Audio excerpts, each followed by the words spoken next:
Hello दोस्तों। जीवन बहुत कुछ उस शीतल कुएं की तरह होता है जिसके आगे झुक जाना ही कुछ प्राप्त करने की शर्त है।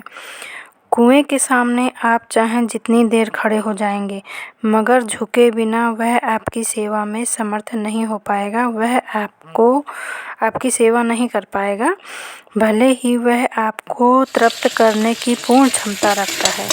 जीवन के पास भी आपको देने को बहुत कुछ है। हमारे जीवन में इतनी ऐसी चीज़ें हैं कि हम मतलब लेते हुए थक जाएंगे, पर जीवन देते हुए नहीं थकेगा। मगर वहाँ भी यही शर्त है, बिना झुके श्रेष्ठ हो पाना संभव नहीं है। झुककर चलना जीवन पथ में लक्ष्य की प्राप्ति करवाता है, अनिवार्य होता है। यहाँ अकड़ कर चलने वाले रावण के 10 सिर भी कट गए और झुककर चलने वाले विभीषण को अनायास ही लंका का राज्य प्राप्त हो गया। जो बेचारे ने कभी सोचा भी नहीं था वो उसको मिल गया, क्योंकि वो बहुत झुककर चलता था, मतलब बहुत सरल स्वभाव का था। तो सहज जीवन जीने वाले को बहुत कुछ सहज ही प्राप्त हो जाता है। इसलिए हमारे जीवन में हमें कभी अकड़ नहीं करनी चाहिए, कभी भी अकड़ या घमंड नहीं करना चाहिए। जब हम झुक के चलते हैं, सबसे मिल के चलते हैं और सबका सम्मान करते हैं, तो हमें जीवन में बहुत सी चीज़ें अपने आप ही मिलती रहती हैं।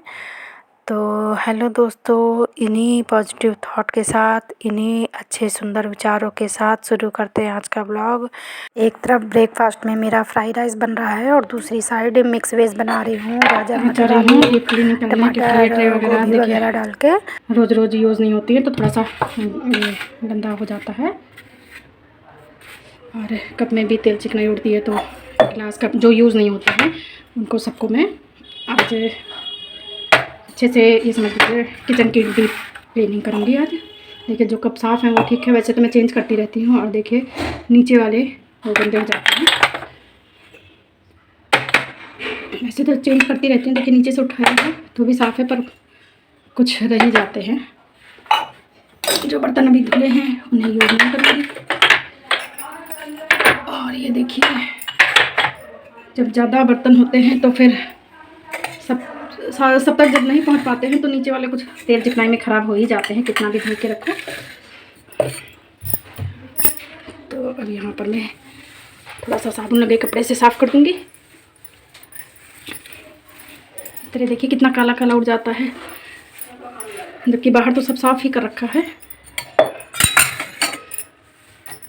पहले इन्हें हटा देती हूँ। और ये देखिए यहाँ तक साफ़ है, और ये पीछे कप का निशान, क्योंकि हर जगह हाथ नहीं पहुँच पाता है, तो ये 4-6 दिन में करते रहना चाहिए पीछे तक की साफ़ सफाई।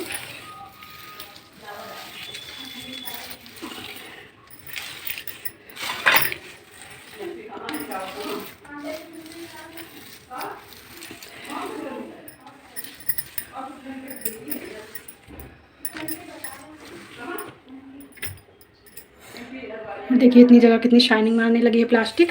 सिर्फ हल्का सा साबुन लगा के कपड़े में और इसे साफ़ कर दिया है। ये देखिए बिल्कुल एक एक लाइन क्लियर हो गई है।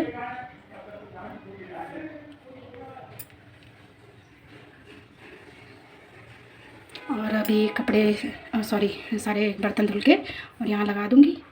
और फ़िलहाल तो मैंने सोचा है कि इसी साइड, जिस साइड में बर्तन रखती हूँ उसी साइड में किचन साफ़ कर दूँगी। थोड़ा थोड़ा काम डेली करूँगी, क्योंकि दूसरे कामों के लिए फिर लेट हो जाता है।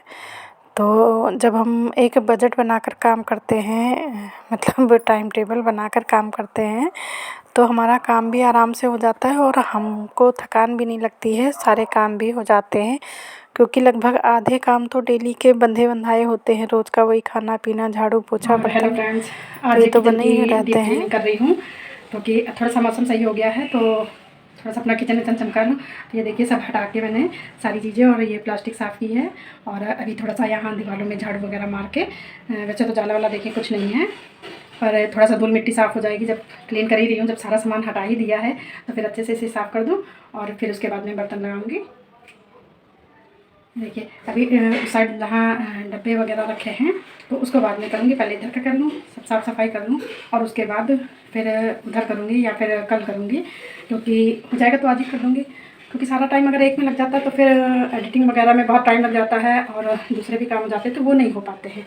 इसलिए थोड़ा थोड़ा काम डिवाइड करके करूँगी तो मुझे भी आराम रहेगा और मेरा काम भी हो जाएगा। और ये देखिए इतना पोर्शन अभी मेरा सही हो गया है। ये इतने बर्तन मैंने धो के लगा दिए हैं और इसके बाद अभी बाकी सब खाना पीना होगा तो बर्तन और खाली होंगे। इतनी किचन साफ़ हो गई है मेरी। और अभी उस तरफ देखिए वो पेपर वगैरह कितने गंदे हैं। उधर देखती हूँ, अभी टाइम लगता है तो अभी साफ़ कर दूँगी, नहीं तो फिर बाद में करूँगी। और पहले तो मैंने सोचा था कि बर्तनों वाली साइड ही साफ़ करूँगी, पर फिर मन में आया कि ये पूरी स्लैब साफ़ कर देती हूँ, डिब्बे वगैरह भी, क्योंकि जैसे डिब्बे खाली होते हैं हर महीने का सामान आता है तो वैसे डिब्बे सब साफ़ करती रहती हूँ।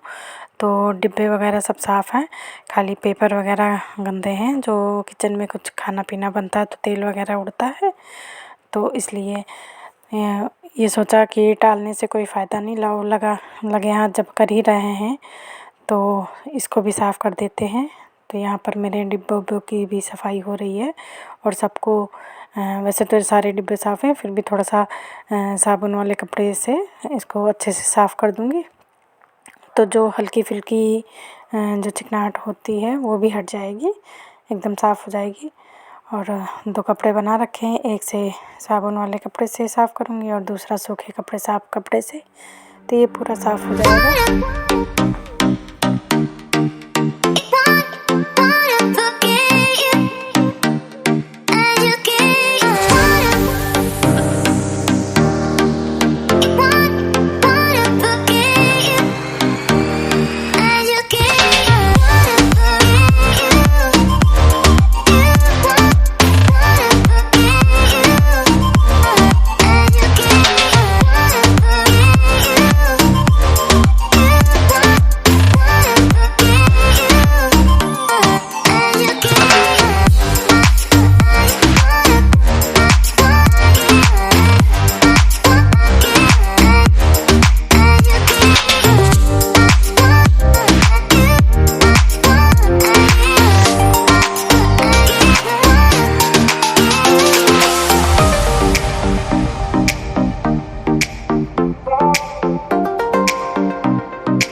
पूरी स्लैब पे ये प्लास्टिक बिछाई हुई थी, पर फिर जब तेल चिकनाई उड़ती थी तो आगे आगे साफ़ करने में और पीछे गंदा पड़ा रहता था तो बहुत मेहनत लगती थी, कैसे बीच बीच में करूँ।